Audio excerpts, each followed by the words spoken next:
It's the Adventureland Moms Podcast with your guides, Becca and Michaelyn. Welcome! We're back, finally, to the Adventureland Moms Podcast. I am your co-host, Becca, and I am joined by Michaelyn from the Mousecatools Mom. Say hi. Hi! We have been gone forever. I know, it's been a while. I'm like, I'm not used to this again. I was just getting the hang of it. And then the holidays came. The holidays came. We both got sick. Computer yeah. died. We actually have a recorded episode that I haven't edited because my computer died. And I was waiting on my new computer. And I'd halfway edited that episode. And then my computer died. And so I've just not had the motivation to go back and re-edit. But you got a spiffy new laptop out of it. I did get a spiffy new laptop. It was definitely time. We had already ordered my laptop, thankfully, when the new one died. Because my laptop took a while to get here because I had some custom stuff put on it. So I could do this podcast and my blog and everything. So You're so fancy. I'm getting there. I'm getting fancy. Yeah, we are excited to be back. Did you have a good Christmas? I did. We made it down to Disney this year, so that was fun. Yeah, it was crowded too, I could tell. Oh, it was crazy crowded. I mean, even usual people were saying it was crowded, like beyond crowded. I don't know what happened. I mean, they were capping the attendance, but apparently not soon enough. And I guess Universal has hit capacity this this holiday season, so they're doing something right. Yeah. So. Competition. Yeah, it's fierce. It is. I'm excited that you went to Disneyland during Christmas because we're actually going to talk about some things that you experienced there. Today we're going to talk about 3 different things. Hopefully we get to all 3. Anyways, we're going to start with the security checkpoints because they have changed at Disneyland and you got to experience that. And then we are also going to talk about Star Wars Land and how it's going. And then we are going to talk about a post that I did on my website that actually got a lot of traffic for being a brand new post. And I think it's because I'm hoping it's not, but I'm thinking it's because some people are going looking for drama and that's not what it is. But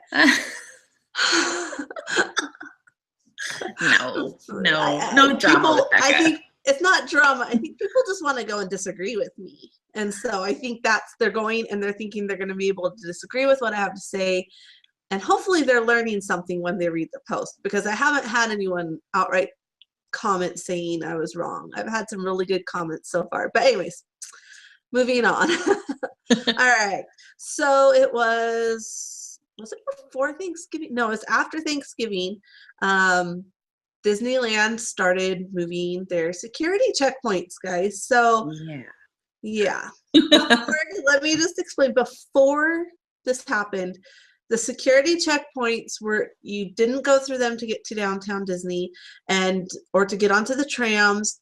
You only went into them like right before you went into the parks, like right before the area where you could buy tickets, like what's it called, the Esplanade? Yeah, right before the Esplanade. It was right there. Yeah, so right before there on each side, you went through security and bag check and everything. Right after Thanksgiving, they started putting up new security checkpoints outside of downtown Disney and at the Mickey and Friends parking structure. So you would have to go through security before getting on the tram. And so what this is supposed to do is it's supposed to make it so you don't have to go in and out of security to go to downtown Disney and go back to the parks. And also it kind of secures downtown Disney. So we're going to talk about how that was going through that for you. You went one time through that.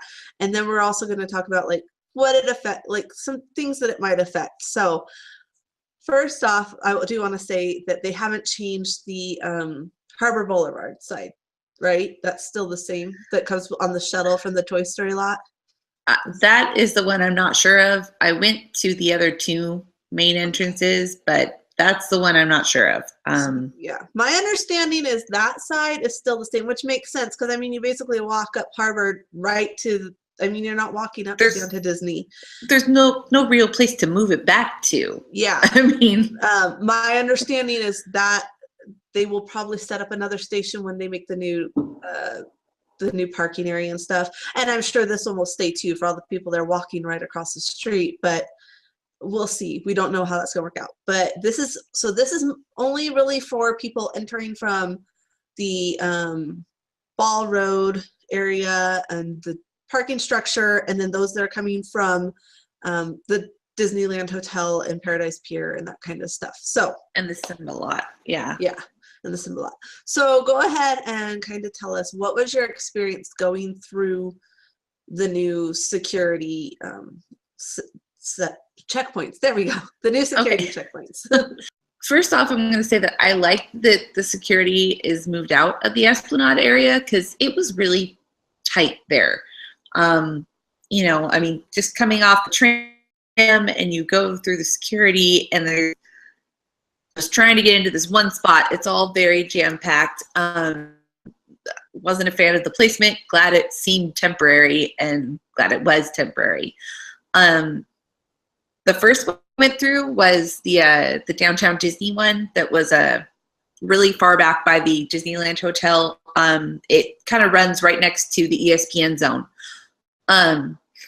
They have a lot more people managing that one. And they have a lot more scanners, and they're not selecting you to like go to the side and picking out a few. You're all going through the scanner. The kids don't, but yeah, all the adults are going through the scanner. All your bags are getting checked. Seems really efficient. Still temporary setup, but it does secure a wider area, which is great. But the problem for me right now is the one at the Mickey and Friends structure. It is, I mean, the way it's set up, it might not be intended to be this way, but it feels like you're being herded like cattle. Like the way that the metal little barriers are set up, because they've changed the entire setup. Now, those walls on the right that barricaded, if you've been there, you know, there was a tram turnaround. And then on the other side of the tram turnaround was the RV parking. That whole barricade, the plants and such, is pushed way back into the RV parking area. So now it's more of like this weird trapezoid shape area, and they're corralling you in, and I'm just looking like, what is happening here? And there actually seems to be fewer checkpoints there than at the downtown Disney. I could be wrong about that. I didn't count them, but from what I could see, it was either the same amount or maybe a couple fewer. Yeah, it's I'm sure crazy. I'm sure it would feel like less, even if it was the same amount, because you have so many people going to get on the tram right there. So massive amount of people. There's only one tram pickup now. It's during the holidays. Sometimes they try to operate both sides. There's only one. It's a mess, so come with patience, but they are trying to secure a wider area for the safety of you and me.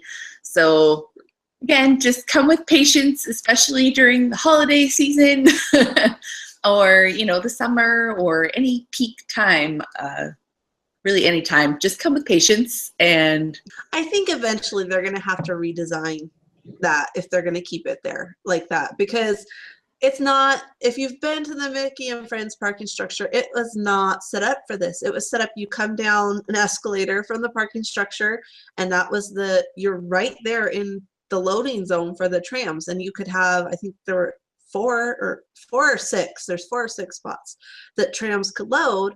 And so that's what it was made for, but there was no way to block that off, just, you know, to make you go through security that way.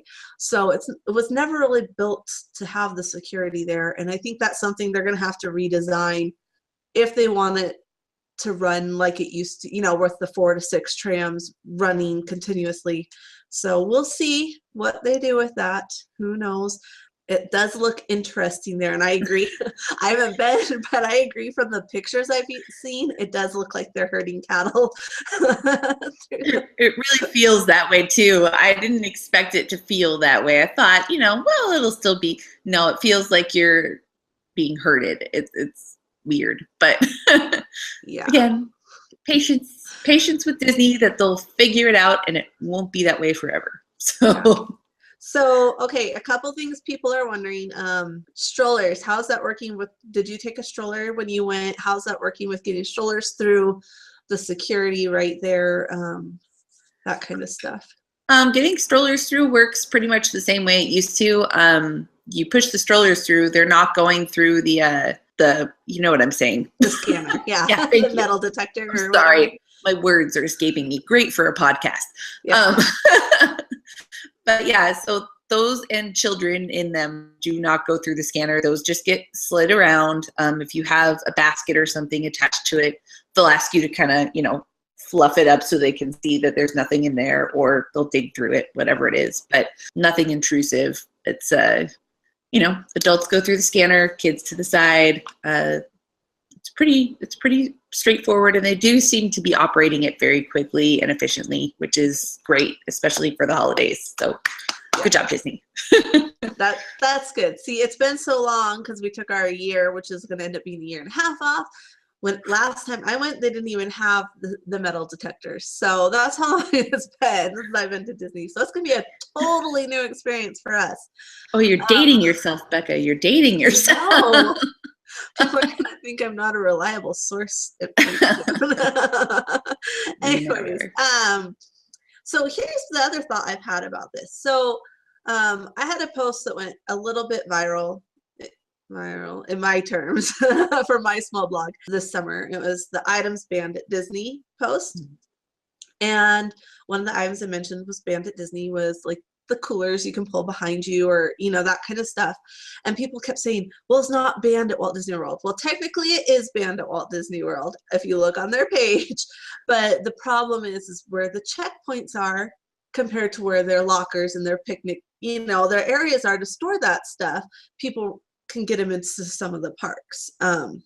And this, I don't know from experience. This is just what I've heard from all my friends that go quite often, is that it's not that they're allowed, it's that people can get them in because of where the checkpoints are. So now what I'm wondering is, how is this going to work with the picnic area for Disneyland? Because now Disneyland's picnic area used to be outside of the secure area. Now it's within the secured area, because it's right by where the old security was. As you come from downtown Disney, it's right by there. So I'm wondering if we're going to start to see that problem at Disneyland, maybe where people get those things that aren't supposed to be in, but they're okay to store in the lockers, and now they're getting them inside the park somehow. I don't imagine it's going to be in the park, because the lockers are still outside the park. They might get through security, but they still have to get past the cast member at the gate. That's my thing. It's like, and I know people have been doing it at Walt Disney World, but I think people sometimes exaggerate how many of those coolers they're seeing there. Yeah. And also with medical, there are medical reasons that people do get exceptions for things too. So we have to remember also that. True. But that's just one thing I've wondered is, how is that going to work? Because before, if you came in on the harbor side where they didn't have the lockers, they would send a cast member to walk across with you to the lockers. And they're not going to send someone clear from the tram to ride with you on the tram, take you to the lockers. So I'm assuming that means they're just going to have the cast members watching for that stuff.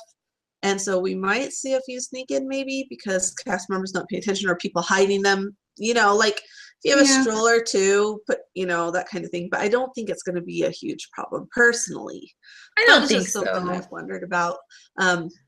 Like I said, I think people maybe exaggerate a little bit how many of those are inside of Walt Disney World. But yeah.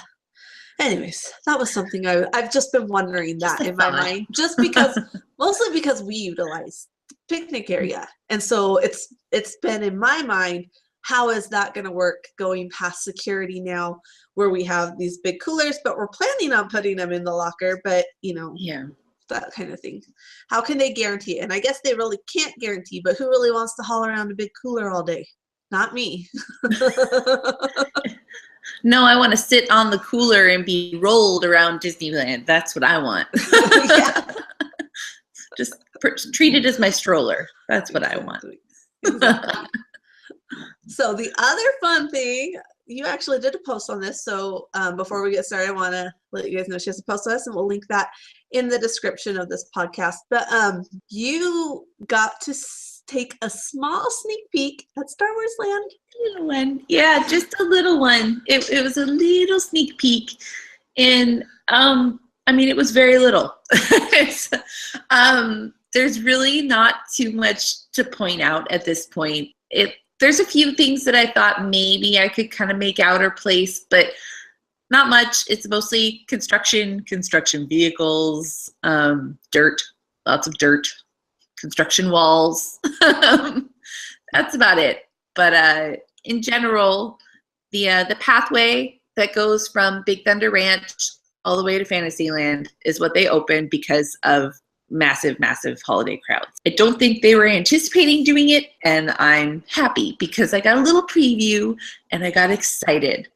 I have not been excited. Becca knows. I'm not really excited about Star Wars Land.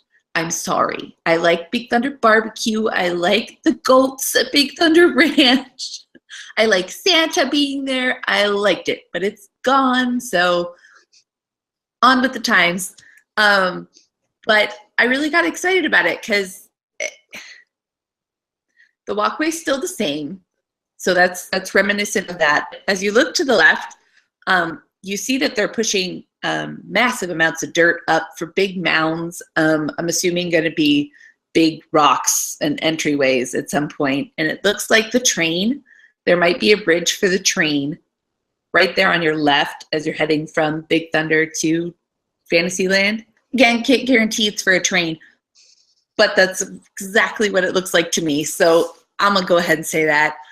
But Becca laughs because she knows what the most interesting thing to me was. What was I most excited about, Becca? A rock. The rock. I'm so excited about the rock. Don't ask me why, but the detail in the rock, it just looks so exciting. It's this overhang rock. Laugh all you want. It's cool. It's overhanging the path, and it's just, I'm excited because if they're putting that much detail into a rock, Star Wars Land is going to be great. It's going to be Disneyfied. It'll be fabulous, and I'm sure I'll love it. But that made me excited. And Becca thought I was going to be excited because it was going to be like a shady spot to sit or something. No, I'm just excited because it's a really pretty rock. That's about it. I was like, she goes on and on about this rock, and she's like, I'm so excited for this rock, and she's talking about it. I'm like, why is she so excited for this rock? I'm thinking she must be thinking it's a great place to stake out, to sit when she needs to cool down or rest or hang out while the rest of the family's checking out Star Wars. Like, no, I like the rock. She likes the rock for the rock, not for any other reason. Well, the way it is right now, it would not be a great place to sit because the pathway is like yay big. So, I mean, it's a really thin pathway, and if you're going to sit under this rock, you're going to be trampled by all the people walking by. So don't sit under the rock yet. I'm not calling that as a nice sitting spot at this point. Yeah. Stay tuned. I think it was kind of fun. I mean, you took some pictures. Nobody told you not to. So let's just clear that. Let's put that out there right now. She was never told not to take pictures. We heard later that people had been told the day before not to take pictures. Anyways, I found it fun kind of look at the pictures and see what you could see. And you can kind of see, if you've looked at the sketches of what it's supposed to look like in the end, you can kind of see that it coming to life, and it's kind of cool. And I'm with you. I was not super excited about Star Wars Land. I'm not the biggest Star Wars fan. I mean, I like it. I think I was also skeptical about the placement of where they're putting it. Because you think Fantasyland and Frontierland doesn't really fit in with those two. But I'm excited after seeing what you saw and seeing those pictures that you got to take. So eat the rock. It's getting to you. It's that rock with the detail, and it's like you said in your post, and again I'll link that. It's just the detail they put into it, just like Cars Land. You go to Cars Land and you feel like you're just in the movie and you're in Route 66, especially Radiator Springs Racers, that ride, the detail in those rocks is amazing. And so it's the same kind of thing. And it's just, it's the detail they put into something like a rock, and you don't find that hardly anywhere else. Everywhere else is just a rock. But I mean, at Disney, it's the Cadillac Ridge in, the Cars Land. So it's really cool. I'm excited to see it when it's done, and not just a pile of dirt. So I forgot to ask, did you go to the Tower of Terror one last time during your visit? No, not for lack of trying to convince everyone to go. But we were supposed to go for 2 days, 1 day at Disneyland, 1 day at California Adventure. But as a group, we decided that the crowds were too crazy and we were going to hold off and maybe come back in like February or something and try to go to California Adventure then. It was just the kids were done with the crowds. Trying to get them back in there was not going to be fun. So it was crazy. You did that live Facebook feed from the Mark Twain. They had the Mark Twain open. You guys were like eating ice cream on the Mark Twain. Yes.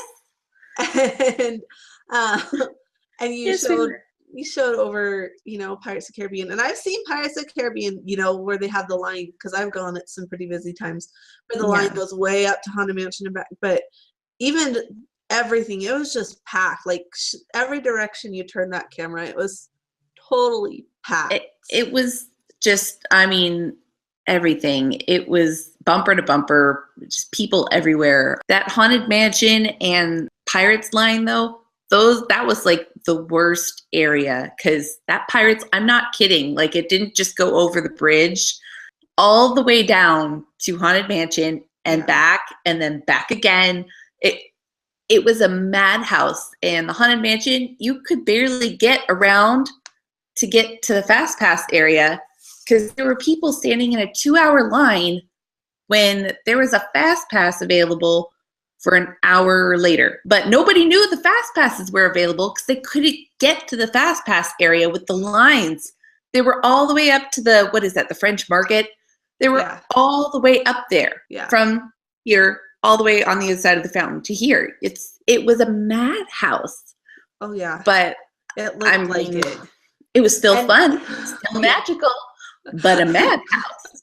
I watched wait times on the Disneyland app, and I was like, man, 3+ hours for Radiator Springs Racers. I think I saw 3 hours at one point for Hyperspace Mountain. At 11:30, Hyperspace Mountain was still an hour and 20-minute wait. 11:30 at night. That was my entire plan, was to go back late at night when the line was a little shorter. No, that didn't work out. So how many rides did you actually get to go on? We did quite a few, except for 2 of my kids, the older ones who did not want to go on Dumbo, hit the Teacups 3 times and Alice once, because believe it or not, Alice was only a 15-minute wait. Wow. Yeah, in the middle of the afternoon, 15-minute wait. I was like, I've never seen that line short. That's why we never go on that ride. The line's always really long. We waited in line for Dumbo for 75 minutes for Dumbo. So yeah, they got on a couple rides and we got on one. We got on a lot of rides. We really did well because we went early, and that's the name of the game. Go as early as you can. Went early, got fast passes, used rider switch passes. We did everything right. So high fives to us, pat on my back, because, I planned that out. But everything went well. We saw the parades we wanted to see. We got on the rides we wanted to. The only one we missed was It's a Small World, and I'm a little sad about that. But it was not working when we went over to go on it. We took our pictures. We know that's your tradition over there. We've talked about that before. So yes. Yeah. Well, fun. I would never go that week. It's just too crazy for me. My anxiety wouldn't be able to handle that. Yeah, it's crazy. Spring break is about the worst I can handle, and that's pushing it for me. So I just published this post a few days before we're doing this podcast, and it's already had hundreds of views. So I did a post about how there are myths that are making us think Disney is too expensive. And I'm a little shocked at the response I got so quickly. We have so many Disney for cheap posts out there now, and how I did Disney on a budget, that nobody pays attention to them because everyone's also read all these posts that I see a post probably every 3 months now that is why I'm not taking my kids to Disney, why I'm not doing that because it's too expensive. And of course we hear the grumblings every time the prices are raised and things like that. And I think that people start looking at these posts that they find on Pinterest or things that say Disney for cheap, and they're like, it's either outdated or it's not real, those type of things. So I decided to tell people these myths that they're believing, that we just accept as true, that are making them think that Disney is out of their price range. And so if you want to read the full post, I'll link that one as well. But the thing that's gotten me is how many people have actually agreed with me on this.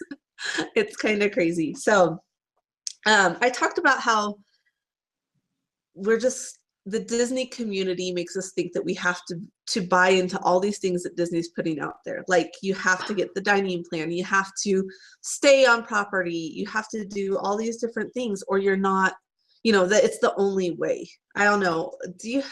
I don't know what to, it's just, we hear these things and people have just started accepting them as truths.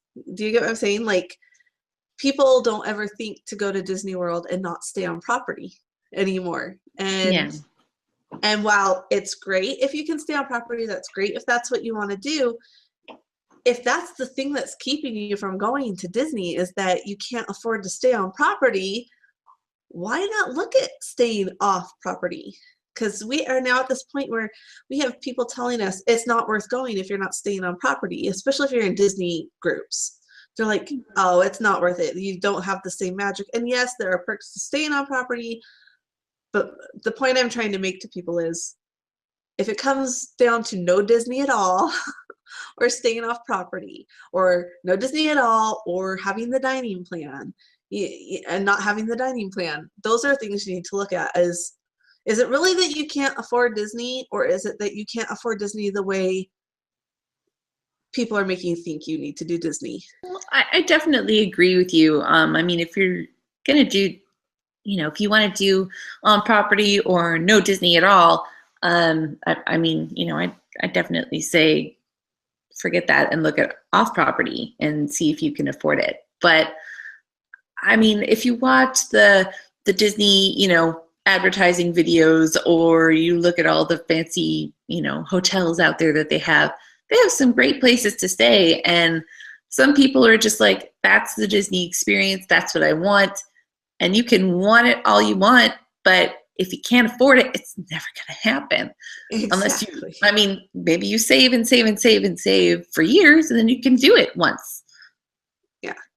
But Exactly. I mean, I'm not knocking the people who do it, because and that's not what it's for. This is, the whole point of it was to say, look, you think it's too expensive. It may not be as expensive as you think if you're willing to do it a little differently.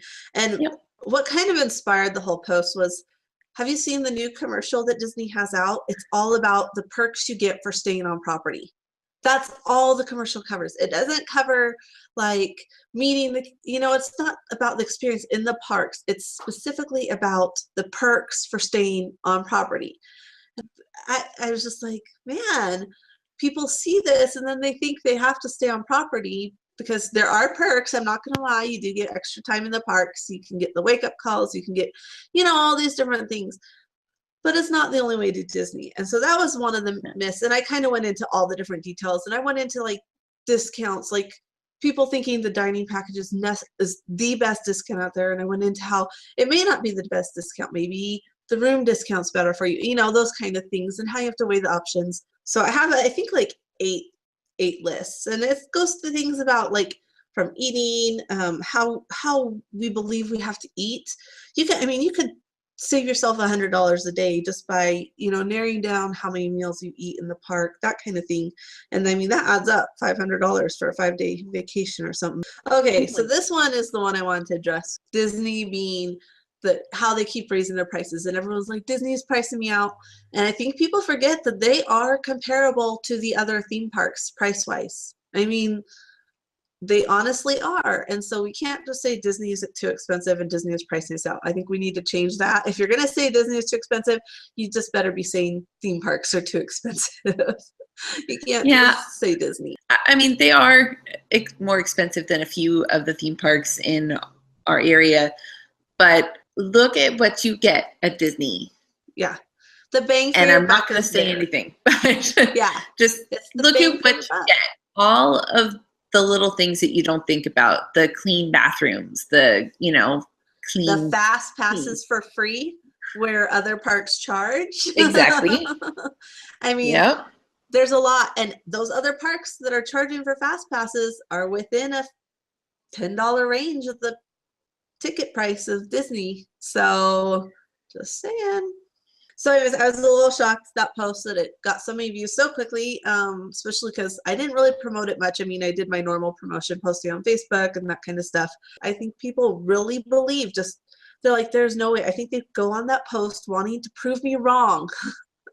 And then they read it and they're like, you know what? Maybe I am believing these things. And there's I listed 7 or 8 myths. So it's not just the few things we've talked about, but yeah, there's some stuff going on there that we are trying to make ourselves believe that it has to be a certain way and there's no other option, but there is. So those of us that go to Disney a lot kind of get the look, or you know what I'm talking about, when people find out you're going to Disney again. Yeah. And it's like, you know what, maybe you should take a look and see that I'm really, it's not as expensive as you think. It's probably comparable to whatever annual vacation you're taking with your family, that kind of thing. And I was just a combination of that commercial and then the looks that people give, when they find out how much you go to Disney and that kind of stuff, that made me want to write this post and let people know that it's not as expensive as maybe you're making it out in your mind to be. I think sometimes we psych ourselves out and make ourselves think it's way more expensive than it really is. It is a mentality, of, like you said, that's, making us think that we have to do all these big expensive things in order to make it worth it or to really do Disney right. I mean, we've never been to the Bibbidi Bobbidi Boutique, and I have 3 girls, and I am probably not ever going to make it to the Bibbidi Bobbidi Boutique because I would prefer to take that money and spend it on a park ticket so that we can just go to the parks. Exactly. It's just, that's not in our price range. Yeah. And that's the thing. You don't have to do it all to do Disney and to still have a magical time. And I think that's the myth we've bought into, is that you're only going to have a magical time if you eat at all the restaurants and you go to the Bibbidi Bobbidi Boutique and, you do all the dessert parties or, all that kind of stuff. And I mean, it doesn't help that Disney keeps adding all these extras you can buy on. I mean, they even you can pay extra to have preferred parking now. I mean, oh, no. The cabanas at Magic Kingdom. Yes. The cabanas. That is the ultimate indulgence to me, is to have my little home set up in the middle of Magic Kingdom. Yeah. So for those of you that have no clue what we're talking about, they have added cabanas that you can rent at the Magic Kingdom. And I don't even remember the price, but it was pretty spendy. Yeah. And I'm just going to outright say it that if you think Disneyland's expensive, I have heard way worse about the Great Wolf Lodge. So just we aren't getting their sponsorship anytime soon. No, they're not going to be letting me stay on a media rate or anything anytime soon. But I mean, Disney, the thing with Disney is, yes, you have all those extras you can buy, but basically you can go to the park and feel like almost everything's included other than food and stuff. Whereas somewhere like the Great Wolf Lodge, you're paying extra for every activity you want to do. And that's not saying that Disney doesn't have those extra activities, but you can go and have a great time without having to pay extra to do every little thing. So that's kind of where I'm getting at with that. On top of they already have, you know, what, $200 something a night, $300 something. I don't even know what the rates are because I stopped looking. I get all these sales deals in my email, and I'm like, you know what? I could almost stay at the Disneyland hotel for that price. So I do the same thing. I actually did do that same thing over the summer. I did the same thing. Yeah. Anyways, we're glad to be back. Glad you guys could join us. We'll be back in 2 weeks with another podcast, as long as nobody gets sick and loses their voice. That was the problem. We were both losing our voice at different points, and can't do this without a voice. So we'll have Michaelyn's Star Wars sneak peek link down below, and then my new myths that make you think you can't afford Disney post as well. And we will see you in a few weeks. Bye. Bye.